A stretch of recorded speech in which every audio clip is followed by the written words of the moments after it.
wanaagsan oo aan mar kale iyo barnaamijkeena Excelka mar kale waxaan idin tusayaa barnaamij aad muhiim u ah oo waqtigiina idin saf gareynayo. Barnaamijkaas waxaa la yiraahdaa blank cells-ka.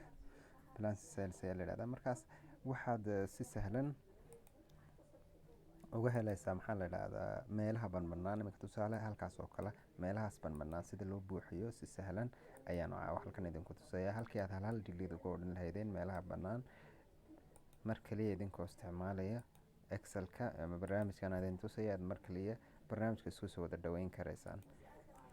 Meelahaas bannaan oo dhan waa data ilaa iyo 200 dheeraad ah, laakiinse gebigiisu wada banbanaan yahay, meelo badan bannaan leh.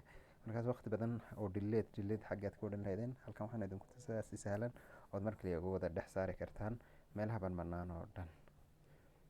Markaas marka hore waxaad sameynaysaan data oo dhan iyo sidaas wada dooranaysaan. Data markaad wada doorataan halkaas aad galaysaan find and select leh. Find and select markaad gashaan kadib go to special ayaad tegaysaan. Halkaas sare ku qoran tahay aad klik leedihiin. Kadib waxaad leedihiin blanks, meelaha bannaan ayaad dooranaysaan. Kadib wuxuu noo wada calaamadeynayaa meelaha bannaan oo dhan iyo sidaan ugu calaamadeynayaa oo hadhkaas noo saaraya. Marka hadhkaas noo wada saara meelaha bannaan oo dhan guud ahaan waxaan sameynaynaa control minus ayaan isku taabanaynaa computerkeena keyboardka anagoo isticmaalayno.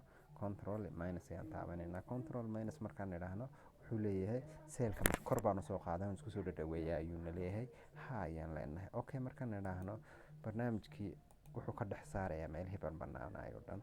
Waa kaas wax meelaha bannaan ma jirto siday isugu xigeen tiradu iyo isugu keen xigsiinaya.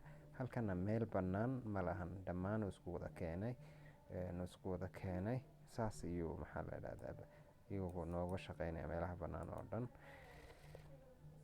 Markaas halkan ku xidhnaada mar walba ama YouTube-keena ka bioga yaala halkaas kala socdo, maadaama halkaas barnaamijya aad u dhaadheer aan soo gelino oo TikTok-una ogolaaneyn. Halkaas waad nagala socon kartaan. Aad iyo aad baad u mahadsantihiin.